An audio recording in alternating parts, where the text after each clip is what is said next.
Hello everyone, welcome to Sleepy Classes. हम discuss करेंगे आज 8th क्लास की एनसीईआरटी का चैप्टर जिसका नाम है the colonial era in India. इससे पहले हमने बात की थी चैप्टर 3 की, जिसमें मराठों के बारे में बात किया था हम लोगों ने कि कैसे कैसे इवॉल्व होते हैं मराठों का रूल, कैसे कैसे छत्रपति शिवाजी के रूल में कितना एम्पायर एक्सटेंड होता है and ultimately what were the reasons for that decline. ये हमने डिस्कस किया था। आज ना हमने मॉडर्न हिस्ट्री का ही चैप्टर है जो शुरू करना है। इसमें ना जैसे मॉडर्न हिस्ट्री हम कहते हैं कि जैसे ब्रिटिश इंडिया में आए या पोर्चुगीज इंडिया में आए तो इन्होंने कौन कौन से सिस्टम्स निकाले, किस किस के साथ इन्होंने वॉर लड़ी, किस किस से ये जीते और क्यों जीते, क्या इनकी प्रॉपर स्ट्रैटेजीज थी, इनके बारे में बात करनी है हम लोगों को। अभी चैप्टर जो है ना ये स्पेशली आपका सिर्फ ब्रिटिश के बारे में नहीं है, लेकिन पोर्चुगीज, फ्रेंच, डच इन सब के बारे में भी है। लेकिन जो रूल ब्रिटिश ने इंडिया पे किया after 1858, politically, economically, socially, culturally, religiously, काफी ज्यादा जो है होल्ड इनका हम लोगों को पढ़ना पड़ेगा। हम बेसिकली कॉलोनीज थे ब्रिटिश की, बाकी सब जो है हमारे यहाँ पे ट्रेड करने के लिए आए थे। पूरा India was not the colony of British, was not the colony of Portuguese, French and etcetera powers. अब जिसमें क्या है ना, हमारे जैसे गोवा वाला एरिया था, दैट वॉज अंडर पोर्चुगीज। तो काफी सारे ऐसे एरियाज थे जो अलग अलग मतलब पावर्स के पास थे। बट अगर आप ओवरऑल जनरली पूरे इंडिया की बात करोगे तो basically we were under the rule of British. अब इस पूरे चैप्टर को पढ़ने के बाद आपको क्या पता लगेगा कि भाई कॉलोनियलिज्म क्या होता है, what do we mean by colonialism. Colonies establish करना या फिर इंपीरियलिज्म अपनाना या इंपीरियलिस्टिक आइडियोलॉजीज को फेवर करना, बेसिकली क्या है ये सारी चीजें। Second we'll have what drew European powers to India. अब जितने भी यूरोपियंस थे वो इंडिया में आए क्यों थे, ऐसा क्या था कि भाई इंडिया में आके उनको बहुत कुछ मिल रहा था क्या, बस मसाले तो मिल रहे थे उन लोगों को।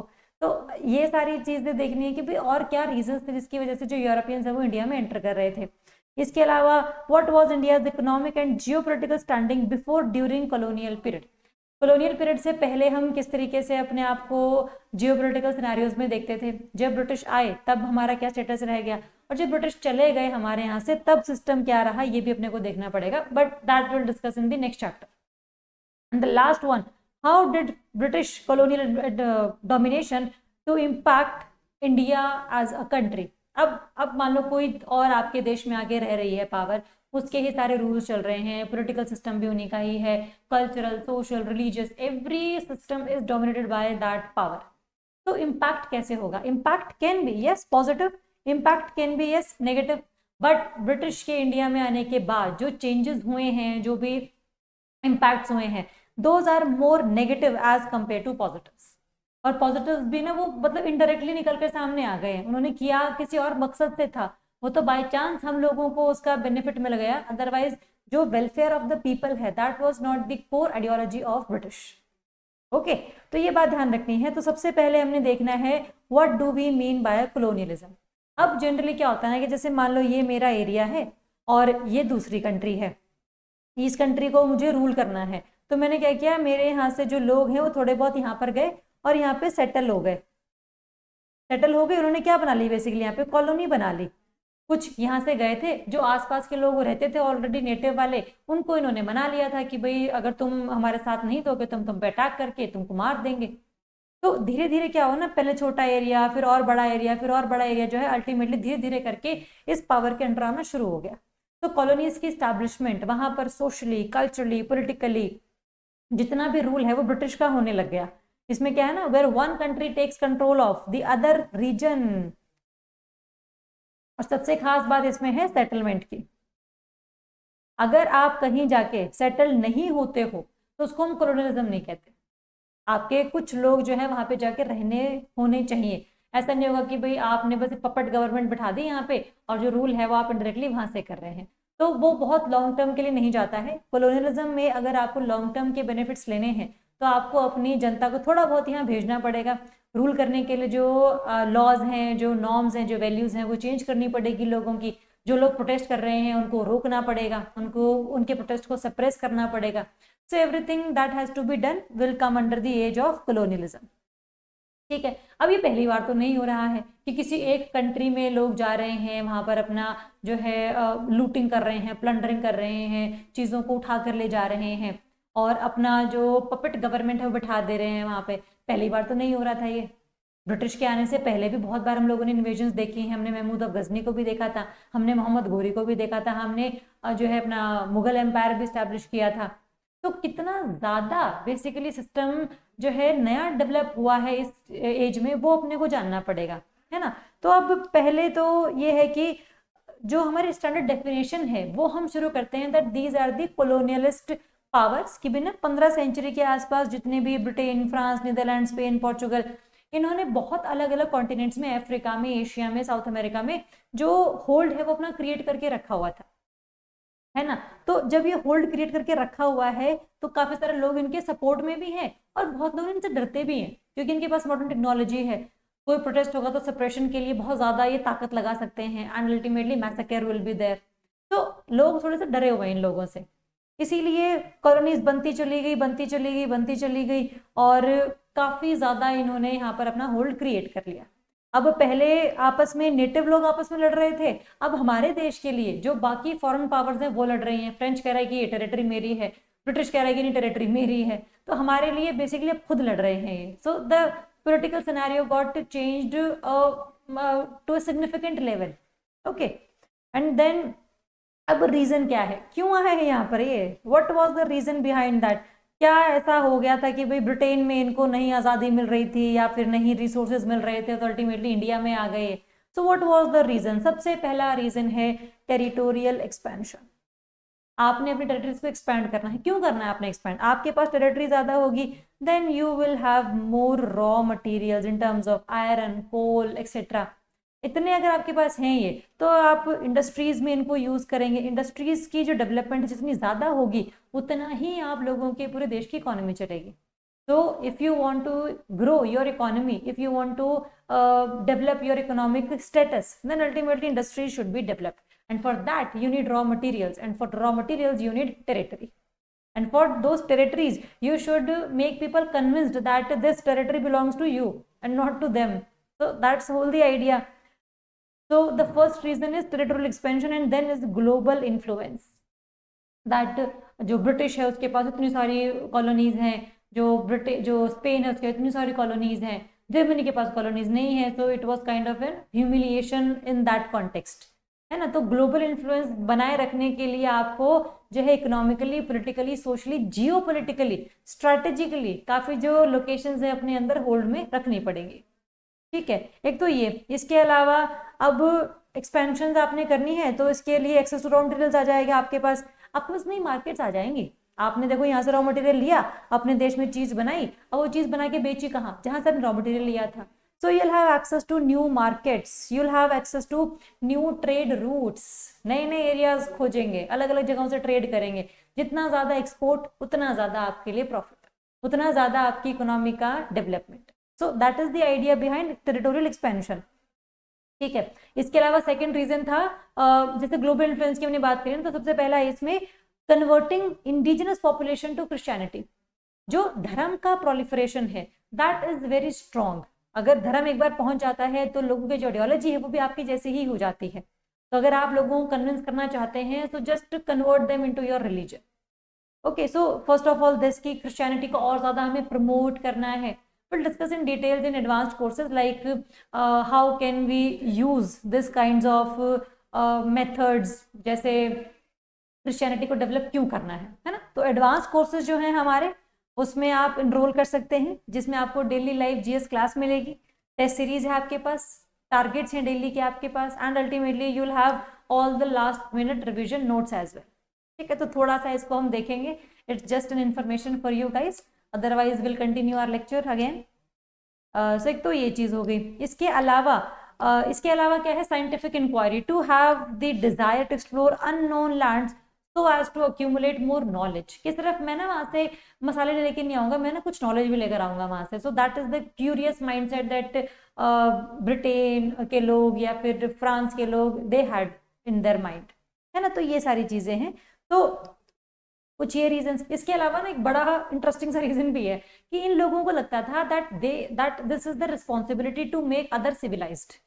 उनको लगता था कि जो बाकी दुनिया है ना, ब्रिटेन के अलावा और जो ये यूरोप के अलावा बाकी सब ना बैरबरिक है, अनसिविलाइज्ड है, बदतमीज है ना। तो उनको तो लगता था, हो सकता है वो अपने बारे में सोच रहे हो ऐसा, तो उनको लगा कि यार this is our duty to civilize people and to make people progress in their own countries, because they are what, they are primitive, they are barbaric and, तो काफी इनकी मुद्दे रहते थे कि they need kind of entrance into these areas. ठीक है, एक तो ये, चलिए जस्ट अ सेकंड। अब आपको क्या लगता है कि जिस रीजन की वजह से ये इंडिया में आए थे, क्या वो रीजन इन्होंने पूरा हासिल कर लिया था? The reality was very very very different. लोगों के पास इंडिपेंडेंस चली गई, उनकी आज़ादी, उनकी फ्रीडम, वो सब चली गई। इंडस्ट्रीज बहुत ज़्यादा बंद हो गई, क्योंकि जो हैंडमेड गुड्स हैं वो बननी बंद हो गई और अब इंडस्ट्री मेड गुड्स बन रही हैं। एक्सप्लोटेशन ऑफ रिसोर्सेज है, इसके अलावा destruction of traditional way of life. जैसे हम कहते हैं कि हमारे यहाँ पे जो एजुकेशन थी that was more of philosophical nature, हम जैसे रिलीजियस टेक्स्ट बुक्स को पढ़ते थे, हम ज्ञान की बातें करते थे। ये लोग थोड़ी सी और एजुकेशन, मैथ, साइंस, इन सब की बातें करते होते थे ना। मैथ साइंस हमारे यहाँ पे भी था, ऐसी बात नहीं है कि सिर्फ वहीं पर ही था, बट जो एजुकेशन का लेवल उनको लगा कि भाई हमारे यहाँ पे तो बहुत अच्छा है, हमें ये एजुकेशन हटा के ये वाली लेकर आनी चाहिए। सो ट्रेडिशनल एजुकेशन हमारी खत्म हो गई, ट्रेडिशनल वे ऑफ लाइफ हमारा खत्म हो गया, जो फॉरेन आइडियोलॉजी है वो हमारे ऊपर इम्पोज की गई। आज भी हमारे सबके मनों में ना ऐसे वाइटिश ऑब्सेशन है, मतलब जैसे बोलते हैं ना कि वाइट कलर ऑब्सेशन, कि जो भी गोरा बंदा दिखता है उसके लिए बड़ा मतलब ऐसे प्यार सा निकलता है, और बहुत रेसिस्ट आइडियोलॉजी हो चुकी है हमारी। वो क्या है? That's because of this British ideologies जो इन्होंने थोपी है हमारे ऊपर बाय दीज कॉलोनाइजर्स, है ना। तो ये बेसिकली क्या है, दिस ऑब्सेशन कि ब्रिटिश लेगेसी को हम बहुत सही मानते हैं कि भाई उन्होंने कुछ किया तो अच्छा ही किया होगा, इन्होंने ये पुल का डिजाइन बनाया तो ये पुल का डिजाइन अच्छा ही होगा, मे बी वो इतना ज्यादा स्ट्रेंथ वाला ना हो पुल, है ना। Just for as an example कि भाई जो वो करते हैं हम सारा सही मान लेते हैं उन्हें, और जो हम करते हैं वो सारा गलत मानते रहते हैं हम लोग। सो जो ये आइडियोलॉजी है वो डेवलप कैसे हुई? Because of all the domination in through out the history phases. Okay, so that's the idea कि भाई वो आए क्यों थे और अल्टीमेटली उनका रिजल्ट क्या निकला, ये सब अपने को पता लग गया। अब बात आती है कि इंडिया में कौन कौन से जो यूरोपियंस हैं वो आए हैं। अब पहले यूरोपियंस आएंगे, फिर हम पे वो राज करेंगे, फिर यहाँ से चले भी जाएंगे। So first of all the colonization, then the phase of colonization, and then ultimately decolonisation.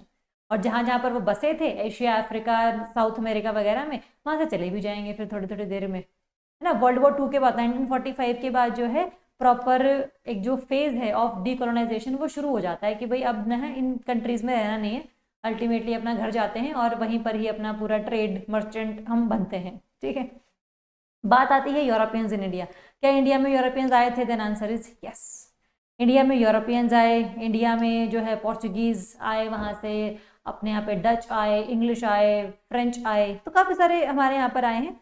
तो अल्टीमेटली अब इंडिया का जो ट्रेड है वो पहली बार तो नहीं हो रहा, देखो यूरोपियन से, इतना तो हम कब पढ़ चुके हैं एनसीईआरटी, जिसमें आपको पता है कि यार स्टार्टिंग फ्रॉम आईवीसी से लेकर अब तक भी ना हमारा ट्रेड काफी ज्यादा प्रोमिनेंट करता है इन सबके साथ। तो मेडिटेरेनियन वर्ल्ड से भी काफी सारे कमोडिटीज हम पहले भी खरीदते थे। और एक ना वो है, एक अपना इकोनॉमिस्ट है एंगस मैडिसन, वो ये कहते हैं कि भाई जो पूरे वर्ल्ड की जीडीपी है ना, उसमें एटलीस्ट जो 1/3 का कंट्रीब्यूशन है वो इंडिया करता है, जितना चाइना करता है। मतलब इंडिया और चाइना जो है ऐसे जो 2/3 ऑफ टोटल जीडीपी को कंट्रीब्यूट कर रहे हैं। मतलब अगर पूरे विश्व में, पूरे वर्ल्ड में 100 रुपए बन रहे हैं तो 66 रुपीज हम बना रहे हैं, 66 to 70 रुपीज जो है हम बना रहे हैं। तो 2/3 इकोनॉमी हमारी वजह चल रही है। तो क्यों? क्योंकि इंडिया के पास बहुत ज्यादा चीजें थी ट्रेड करने के लिए। स्पाइसेस हमारे पास थे, कॉटन था, आइवरी था, जेम्स थे, सैंडलवुड, चंदन का पेड़, टीक वुड, है ना, स्टील, सब कुछ था हमारे पास। So we were basically the exporters of raw material and ultimately became the importer of finished goods, जिसकी वजह से हमारे यहाँ पे जो इंडस्ट्रीज हैं वो काफी ज्यादा डाउन हो चुकी थी। ठीक है, तो इसीलिए काफी इंडस्ट्रियलाइजेशन हमारे यहाँ पे डिक्लाइन कर चुका था। ब्रिटिश काफी ज्यादा फायदा कमा रहे थे हमारी इन सभी चीजों की वजह से। ठीक है, अब सबसे पहले आएंगे हमारे यहाँ पे पोर्चुगीज। पोर्चुगल से आए हैं ये। वास्को डिगामा आप सबने सुना होगा, सबको पता है वास्को डिगामा भारत कब आया। 1498 में वास्को डिगामा भारत आया था। ये कहाँ पर आया था? कैलिकट वाले एरिया में, कोझिकोडे के पास है ये कप्पाड़ एरिया। ठीक है, 1498 में आया एक बार, फिर बाद में 1502 के बाद भी आया था। 1498 में तो ना बस वो इसलिए आता है कि देखने के लिए कि इंडिया दिखता कैसा है, और ना थोड़े से स्पाइसेस ले जाने के लिए, ट्रेड फैलाने के लिए, और साथ में ना मतलब इसके ना बहुत ज्यादा जो रिलेशन थे उतने अच्छे भी नहीं थे हमारे साथ। मतलब उसका हमने बहुत अच्छा स्वागत किया, बट उसने ना काफी पॉलिसीज ऐसी अपनाई जिसके वजह से हमारा जो मन है वो उठ गया। और जब 1502 में वो दोबारा वापस आया ना, तब इन्होंने बहुत सारे जो इंडियन मर्चेंट्स थे उनको सीज कर लिया, उनको मार दिया गया, उनको टॉर्चर कर रहे थे। और काफी ज्यादा जो है जो कैलिकट वाला पोर्ट था उसको बम्बार्ड किया था, उसके ऊपर बॉम्ब फेंके थे इन लोगों ने, सो दैट उनकी जो हेजेमनी है वहां पर क्रिएट हो जाए। एंड अल्टीमेटली बहुत सारे स्ट्रेटेजिक पोर्ट्स थे जिन्होंने छीन लिए थे हम लोगों से, जिसमें गोवा भी था। And ultimately Goa will become their capital, है ना। तो धीरे धीरे क्या हुआ, काफी सारे जो चीजें हैं हमसे छीन ली गई, और ना सारे स्ट्रेटेजिक पोर्ट हमसे ले लिए गए, और ना एक सिस्टम पास कर दिया जिसको बोला गया कार्टाज सिस्टम। इन्होंने बोला कि कोई भी शिप अगर इस वाले एरिया से निकलेगी ना, उसको पास लेना पड़ेगा हमसे, और जो पास नहीं लेगा ना वो उसको हम यहाँ से पास नहीं होने देंगे। तो ना इनकी लैंड, ना इनका पानी, ना इनके लोग, then ultimately how did they come to this point कि भाई हम जो है ना कुछ भी रूल निकालेंगे तो लोग मान लेंगे। अभी आपको लग रहा होगा कि लोगों ने क्यों माना उनका rule, and still you will have the all evidences कि लोग बहुत अच्छे से मान भी रहे थे इसे, बिकॉज पीपल वर स्कैर्ड कि भाई अब इनसे लड़ेंगे कैसे, बिकॉज दे हैड बिग आर्मीज, काफी अच्छी टेक्नोलॉजी थी इनके पास लड़ने की भी, है ना। तो कार्टा सिस्टम को डेवलप किया गया जिसमें सभी शिप्स को पास लेने के लिए मना किया, पास लेने के लिए बोला गया, और जिनके पास पास नहीं है वो यहाँ से गुजर नहीं सकते। आपने सुना होगा, हमने से पिछले लेक्चर में बात की थी कि जो मराठास थे उन्होंने सबसे पहले इसी चीज पर दिक्कत जताई थी कि यार ये एरिया हमारा है, वाई शुड वी पे यू, यू शुड पे अस। तुम अलग से आए हो, तुम बाहर से आए हो, तुम पे करो हमारे तुम्हारे शिप्स को लेकर जाने के लिए, ये क्या बात बनी, है ना। तो ये सारी बातें बनी, लेकिन एंड अल्टीमेटली धीरे धीरे करके पूरा जो मसालों का ट्रेड था मोनोपोलाइज कर लिया इन लोगों ने, क्योंकि टेक्नोलॉजी अच्छी थी, आर्मी थी इनके पास, कोई जो है इनकी तरफ से प्रोटेस्ट नहीं आया हमारी तरफ से इनके लिए। तो इसीलिए धीरे धीरे पूरा जो ये वेस्ट कोस्ट है खास करके पोर्चुगीज के अंडर कंट्रोल आ चुका था। ठीक है, जो पोर्चुगीज का पूरा वेस्टर्न प्रेजेंस है यहाँ पर ना, इंक्विजिशन की बात भी चलेगी। इंक्विजिशन होता है ट्रिब्यूनल, जैसे ना मतलब ट्रिब्यूनल को सेटअप कर देना कि जो भी पर्सन क्रिश्चियनिटी या जो क्रिश्चियन धर्म के या चर्च के खिलाफ बोलेगा उसको मार दिया जाएगा। तो गोवा में भी ना 1560 में ये इस्टेब्लिश हुआ था, एंड अल्टीमेटली बहुत सारे Hindus, Muslims and Jews and जितने भी थे, ये काफी सारे लोग थे जो क्रिश्चियनिटी या तो उससे कन्वर्ट हो चुके थे, क्रिश्चियनिटी से कन्वर्ट हो चुके थे, मतलब उसमें कन्वर्ट नहीं हुए थे। तो हिंदू, ज्यूज वगैरह सब कुछ जितने भी थे इन सबको मार दिया गया था। तो ये बेसिकली एक सिस्टम जिन्होंने शुरू किया था, सो दैट जो क्रिश्चियनिटी है वो बहुत बड़े लेवल पे प्रोलिफरेट हो जाए। इसीलिए ना काफी सारे जो लोग हैं वो इनके खिलाफ भी हुए, और 1812 तक आते आते this Goa inquisition was band and it was prohibited. But कहने का मतलब ये है कि यार हमारे देश में आके हमारे धर्म के लोगों को आपने मारना शुरू कर दिया है, and it was not new for this country, it was earlier also. जैसे मुगल्स आए, दिल्ली सल्तनत वाले लोग आए, उन्होंने सबसे पहले आते ही क्या किया, सबसे पहले आते ही जो हिंदू धर्म के लोग थे या फिर जो वो धर्म जो नेटिव यहाँ पर हम प्रैक्टिस करते थे उन सब लोगों को मारना शुरू कर दिया। तो धर्म के नाम पे जो ये पॉलिटिक्स है या फिर जो एक्सपेंशन है, ये ब्रिटिश के टाइम पे नहीं आई थी, it was earlier present in different times. Okay, तो ये पता हो। यहाँ पर एक वो दिया हुआ है रानी अबक्का 1 और रानी अबक्का 2 का। तो पोर्चुगीज ने काफी ज्यादा कोशिश की थी कि भाई इनसे पोर्ट ले लें, ना उल्लाल पोर्ट है, ये ट्रेडिंग पॉइंट कंट्रोल था यहाँ पे कर्नाटक वाले एरिया में। तो इनको बोला था कि एरिया हमें दे दो, तो इन्होंने मना कर दिया था कि मैं नहीं दे रही ये वाला एरिया। तो फिर इनको पकड़ लिया गया, उनको मार दिया गया। इसके बाद जो है रानी अबक्का 2 रानी बनी इनकी, एंड अल्टीमेटली उन्होंने ना जैसे कोकोनट के जो वो नहीं होता, आपने देखे होंगे जिसके अंदर पानी से भरा होता है, तो उसमें ना फायर शेल्स इन्होंने डेवलप करी, और जैसे बहुत सारी जो नेवीज हैं पोर्चुगीज की उनको खत्म कर दिया था, काफी सारे शिप्स को इन्होंने जला दिया था, काफी आग लगा दी। और इसी चीज को ना दर्शाने के लिए कर्नाटका की एक ड्रामा सा है यक्षगण, उसमें जो है इसको प्रस्तुत किया जाता है इस पूरी कहानी को।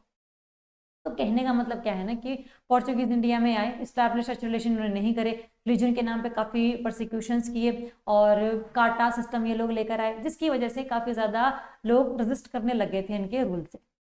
ठीक है, फिर आते हैं इंडिया में। सबसे पहले पोर्चुगीज आए, फिर आएंगे इंडिया में डच, जो स्पेशली ना कमर्शियल डोमिनेंस की वजह से आ रहे थे। यहाँ कोई रूल नहीं करना था, कोई रिलीजन नहीं फैलाना था, कुछ नहीं करना हम लोगों ने, हम आए हैं, हमें ट्रेड करने दो, हम पैसा यहाँ से लेके जाएंगे और हम जो है यहाँ से चीजें लेके जाएंगे। So that was the whole idea of Dutch systems. ठीक है, 17वीं सेंचुरी में आते हैं, मेनली कल्चरल डोमिनेंस है इनकी, खास करके स्पाइस ट्रेड पे। बहुत सारे जो ये ट्रेड पोर्ट्स हैं, भरूच हो गया, कोचिन हो गया, सूरत हो गया, नागपट्टनम, मसूलीपट्टनम, ये सब जो इनके कंट्रोल में थे, है ना। तो काफी ज्यादा जो है लड़ाइयां भी हुई इनके बीच में, डच और पोर्चुगीज के बीच में। तो पोर्चुगीज को हटा भी दिया गया था इन सारे एरिया से, तो आपस में लड़ रहे थे ये। लेकिन डचों की वजह से ना इंडिया में बहुत ज्यादा रिलीजियसली या सोशली इतना ज्यादा ना परसिक्यूशन फेस करने को नहीं मिला लोगों को, है ना। तो ये जो चीजें हैं ये काफी ज्यादा हेल्प कर रही थी डच को, then they were able to kind of trade with Indian merchants. तो बस ये आइडिया सा होना चाहिए हमें। अब इसमें ना बड़ी इंपॉर्टेंट बैटल है जो पता होनी चाहिए हमें, this is called battle of Colachel. ये जो बैटल ऑफ कोलाचर 1741 में हुई ना, इसने जैसे जो त्रावणकोर वाला एरिया था उसमें जो राजा थे उनका नाम था किंग मार्तंड वर्मा। मार्तंड वर्मा और जो आपकी पूरी डच आर्मी है काफी ज्यादा जो है आपस में लड़ पड़े थे, भिड़ पड़े थे, एंड अल्टीमेटली जो त्रावणकोर के राजा हैं वो जीते थे। तो एक संधि भी साइन की गई थी कि भाई जो है यहाँ पर हमसे ट्रेड ट्रेड करेंगे, बाकी और कुछ नहीं हम लोग यहाँ पे आगे करेंगे। तो दिस ट्रेटी वॉज देयर, है ना। तो ये इंपॉर्टेंट है, एंड डच फोर्सेस ने सरेंडर किया प्रॉपर यहाँ पे, and ultimately this was the idea, this was the kind of an example जिससे पता लगता है कि भाई ना इंडिया की जो पावर है वो यूरोपियन पावर्स को हराने के लिए सफिशिएंट है। अभी तक ऐसा नहीं कि भाई इनविंसिबिलिटी ऑफ यूरोपियन पावर्स, कि तुम तो फ्रांस से आए हो, तुम तो ब्रिटेन से आए हो, तो तुम्हें कोई हरा नहीं सकता है। सो that was kind, that myth was Busted. Okay, so that was the idea of Dutch and Travancore kingdom. The Battle of Colachel is very very important, 1741। चाहे वो लैंड है चाहे वो सी है, दोनों जगह पर इनको मात दी थी इन्होंने। फिर आते हैं फ्रेंच, कॉलोनियल एम्बिशंस इनके बहुत ज्यादा। अब इंडिया में ये लोग आए, सबसे पहली फैक्ट्री स्टैब्लिश करी। फैक्ट्री का ना उस टाइम मतलब होता था कि चीजें बन के वहां पे रखी हुई हैं, तो फैक्ट्री गोदाम टाइप से होते थे।